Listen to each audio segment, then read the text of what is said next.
Stand by, please. 4, 3. HPV virus. Learn more right after this.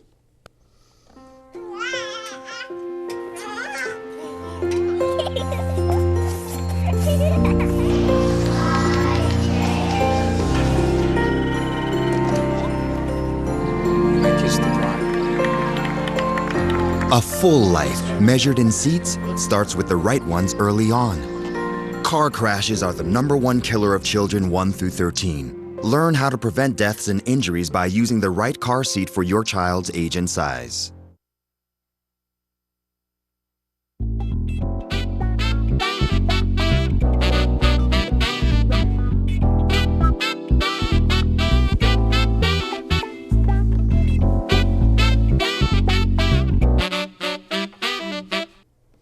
Welcome to Community Watch. Greg, Doc, how you doing? that's fine, brother. And yourself? Good, good. Well, we have a fairly serious subject today, and the reason I thought we should do a show about this is that I realized how little I know about this particular virus, the HPV virus. And I saw, I guess, a public service commercial of some kind recently, and I know it's not uncommon for me to not know stuff about our subject, so that's fairly common, actually. Well, that's kind of why we do the show. Yeah, that's why we do the show. But this just seemed pretty important.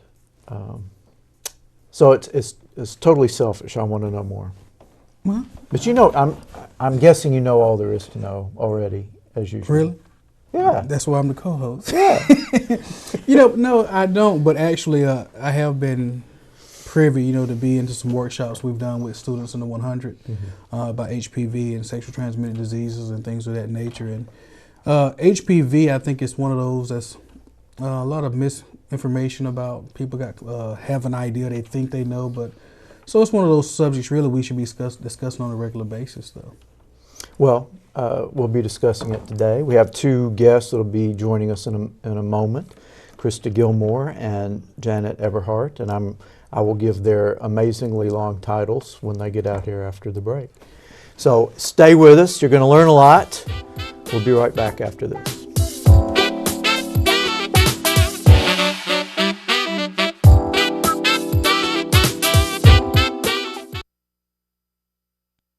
If you're looking for a new pet that your family will cherish every day, consider adopting from a shelter.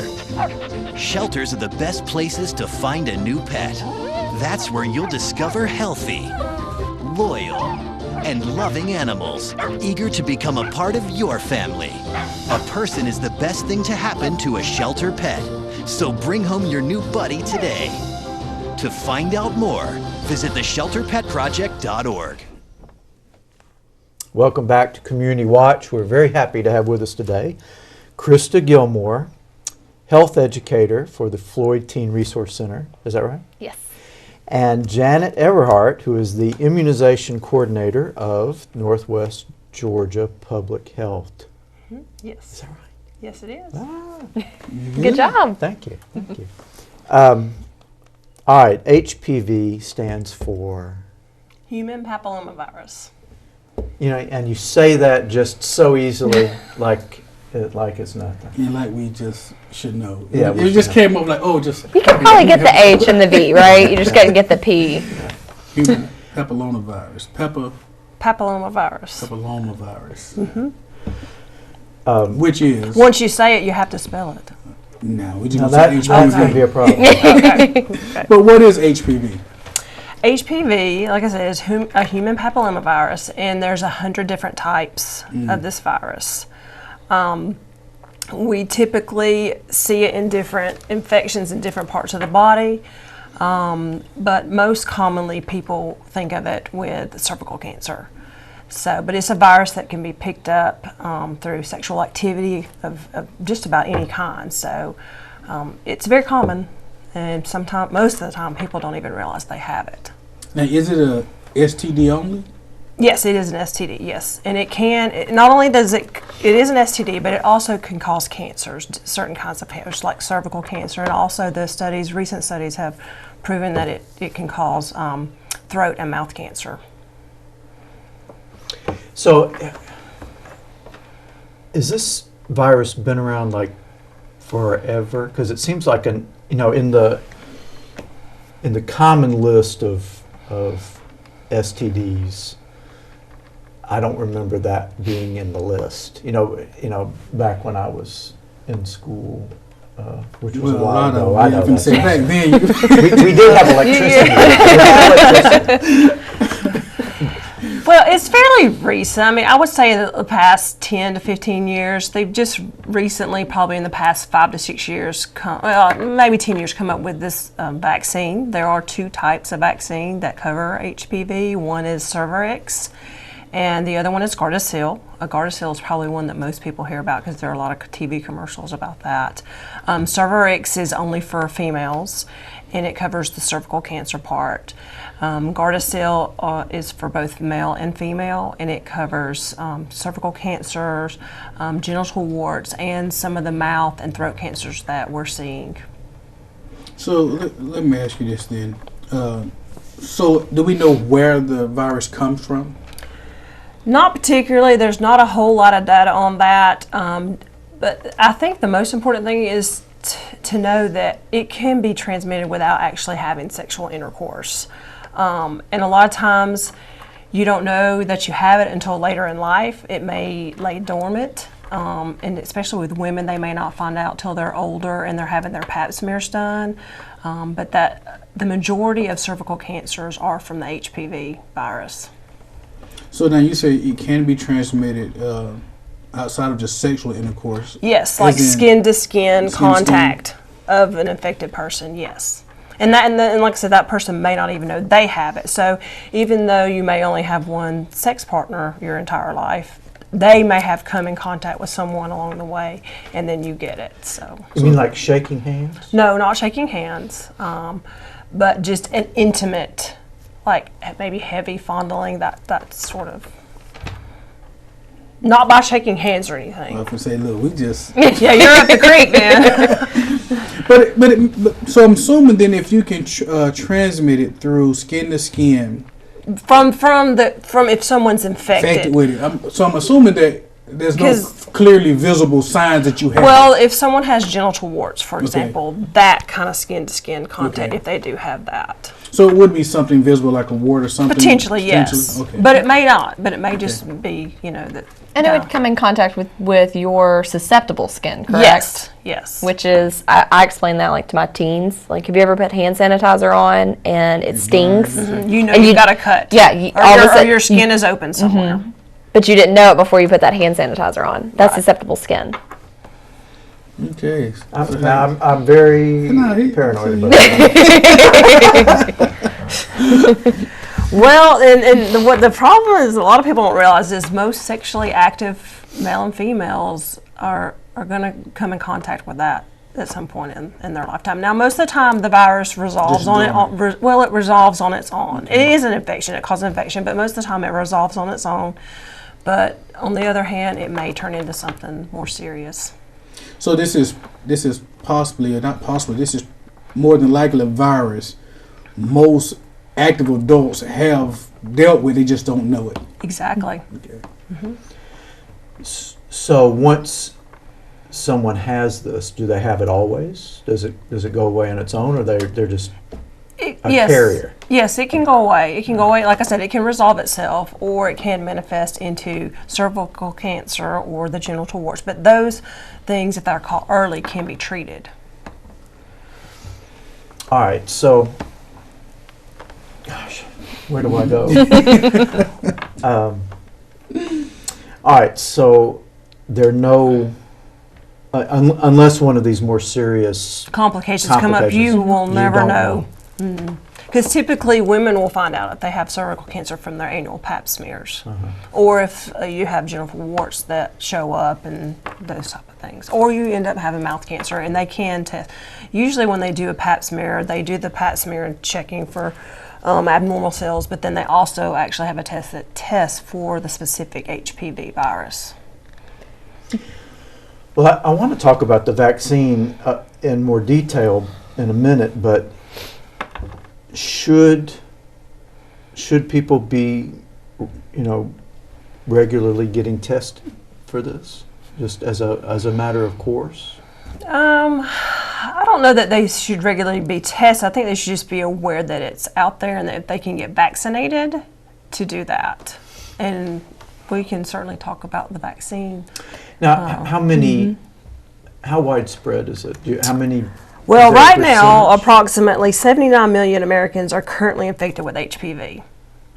And about 14 million more become infected each year. Does that give you an idea? And for men, if they're not experiencing any symptoms, there's no test for them. No, there's not. There's no test? No, there isn't. Not for men. They're trying to come up with one for the males, but right now, currently, just There's the no pap test. smear. So what she is saying is that you could actually be a carrier. Yes, Right you could now. actually have it and not know it. Likewise, my friend.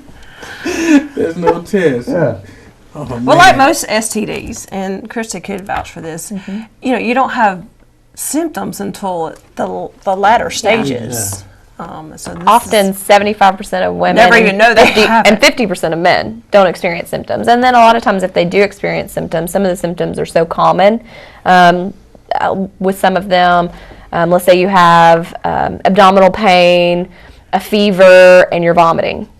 You're going to think you have food Stomach poisoning or the stomach virus. You're not going to think that you have gonorrhea. So the symptoms can be vague if you're experiencing them. They can be symptoms for a lot of different. right. So if 79 million, Americans are currently infected with HPV. that's, what percentage is that of our population? That's a pretty significant percentage I would think so. of adults.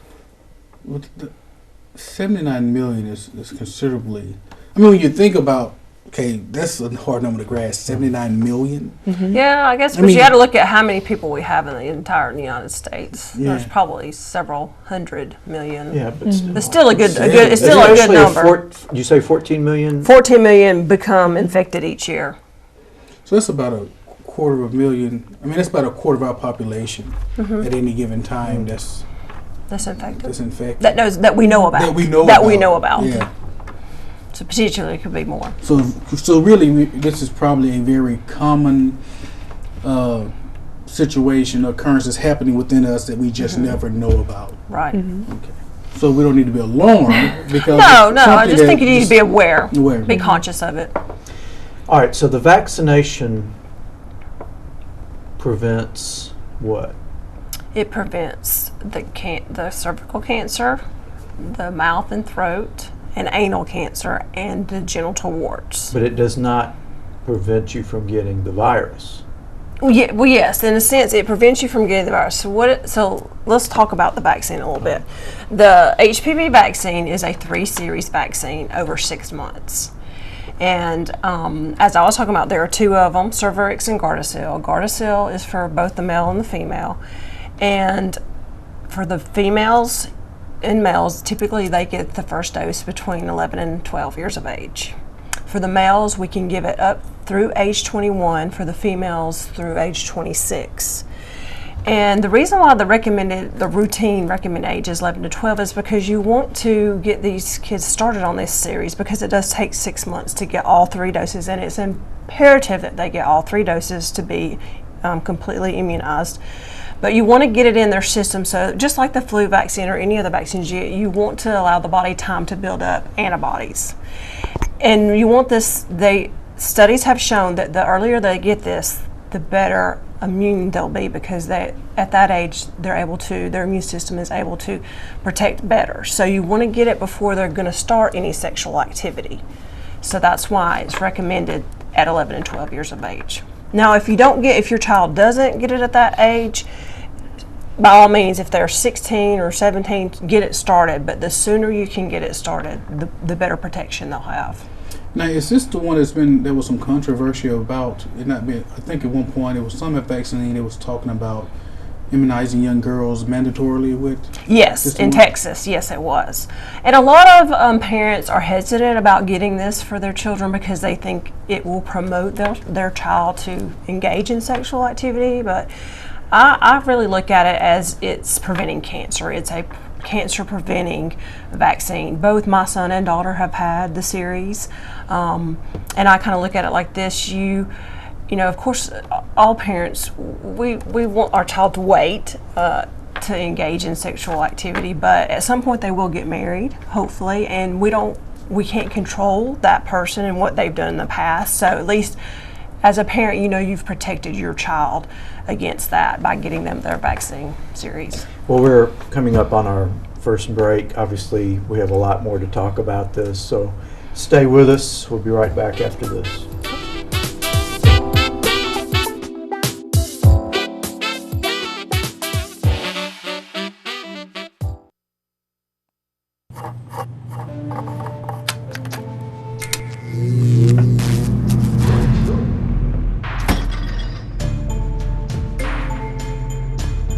Traditional light bulbs actually generate 9 times more heat than light. Switch to Energy Star light bulbs, and you'll realize just how much cash you were really burning through. Saving energy saves you money. Learn more at EnergySavers.gov. Welcome back to Community Watch. We're talking with Krista Gilmore and Janet Everhart about the HPV virus, human Papilloma. Papilloma. virus. Papilloma. Papilloma. Sounds Western somehow. Like, well, I'm sorry. But we were talking in particular about the vaccine, which is recommended for 11 and 12-year-olds. Female and male. What about old people? Meaning, like, Up through 26 for girls and up through age 21 for So we don't males. consider those ages old. I don't.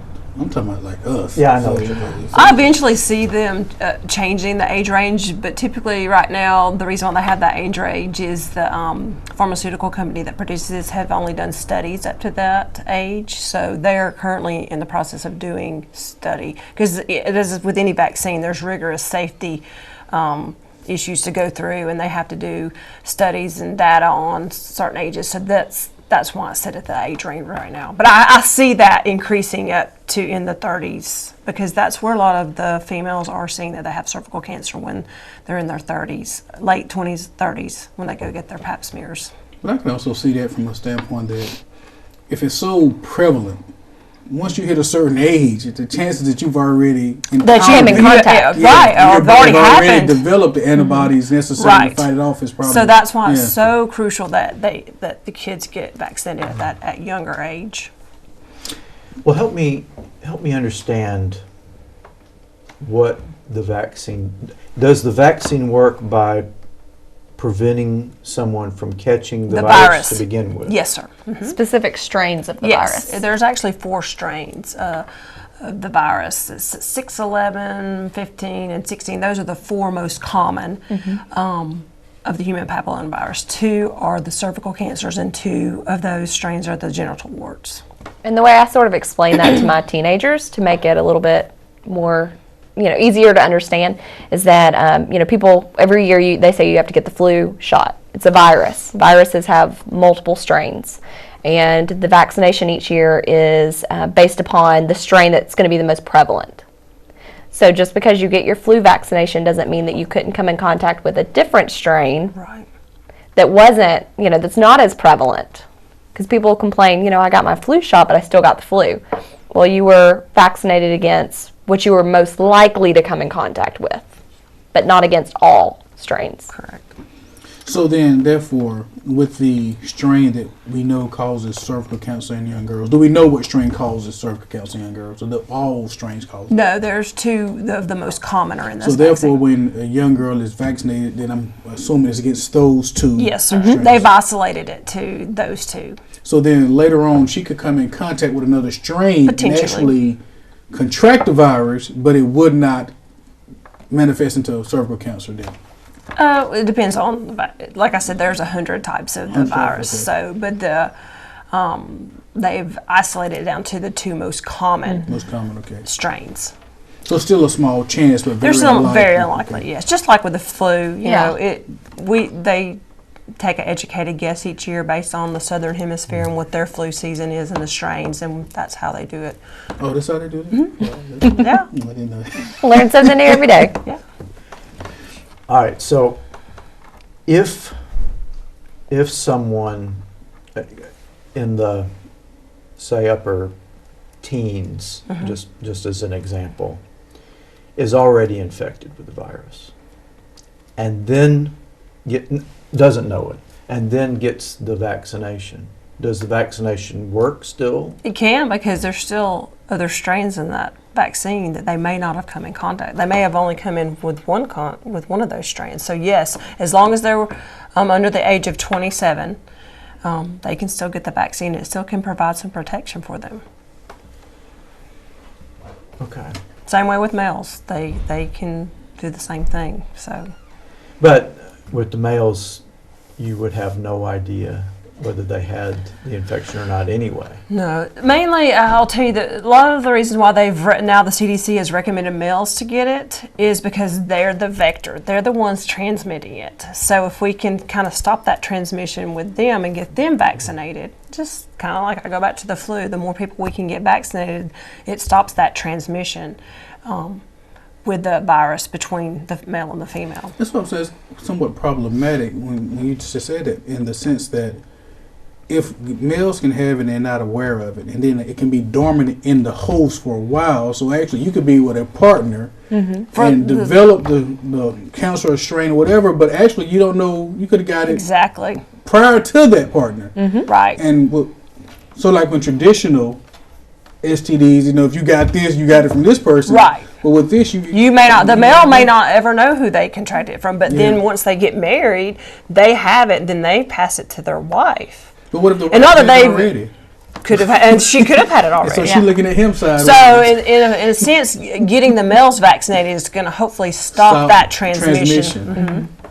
So, but is there a bigger push to get the males? There is now. There's Okay. a lot of campaigning going on. Because I've heard to of the push- Gardasil, and everything I've heard about has been really geared toward young women. It has. And just the past year has the CDC recommended it for males. They've found studies that the males are the ones transmitting it mostly. But it's also possible for them to develop more serious. Right, the males can, like I said, they can get the genital warts, they can have anal cancer, and like I said, they are finding studies to show that it can cause, the HPV virus can lead to mouth and throat and other cancers. I mean, that would be enough for me I mean, I guess to take the thing. Right? Yeah, you know, and I go back to a lot of parents are still. It is still a fairly new vaccine, even though it's been out for many years, and I think they're just afraid. You know, no parent wants to think that of their child engaging in that at a young age, but it's important to think of this vaccine as a cancer prevention for your child. Let's go there, but why not? I mean, you deal with teens all the time. Okay. And so I'm quite sure you deal with some of their parents. Why is that? Let's be honest, we're in a society, 2013, where things are different than our grandparents. Why are we still so reluctant as parents to be ignorant to the fact that a lot of children have engaged in sexual activity before they got married? Why do we still act like somehow that's not happening and that Laura Ingalls still lives down the street? I mean, it's just not the case for the most part.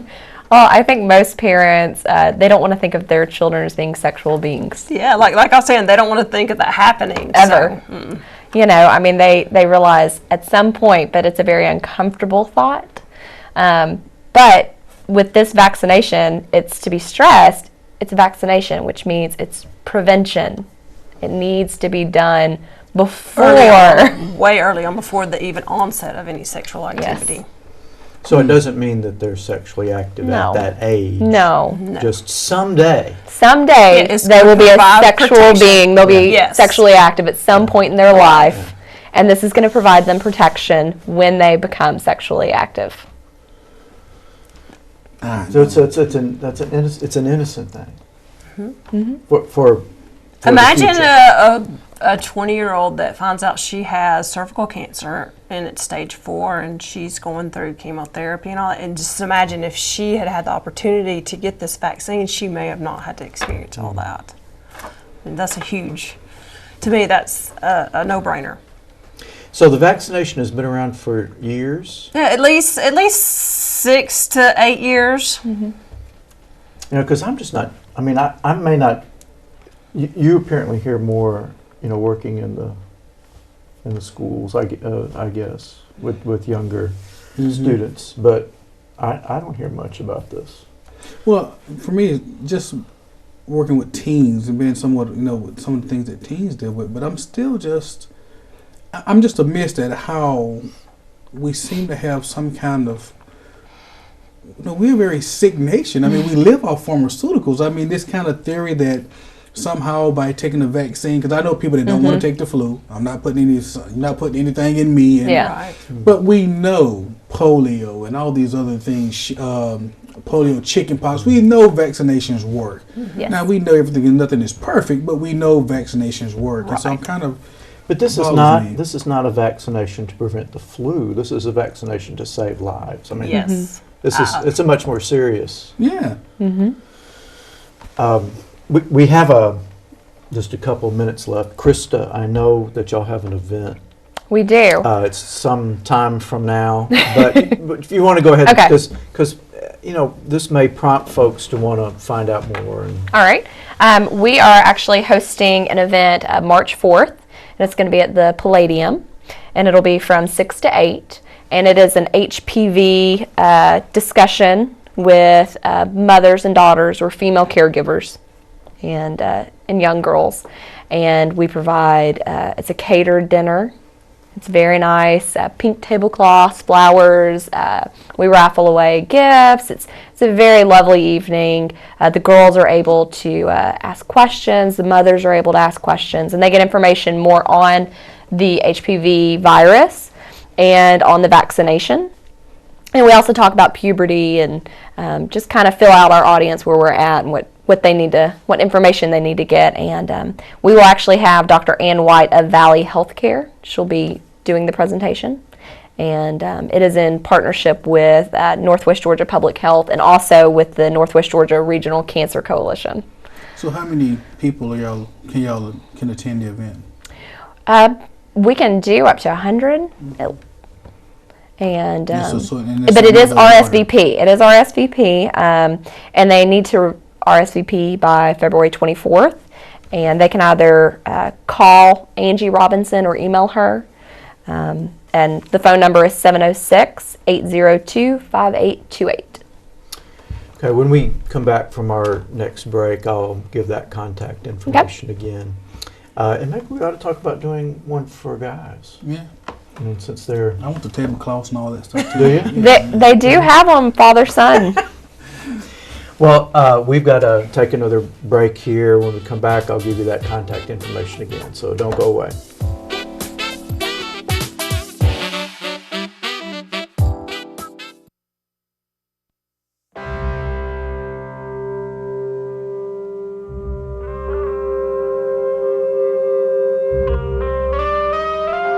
Seven 7,000 high school students drop out every school day.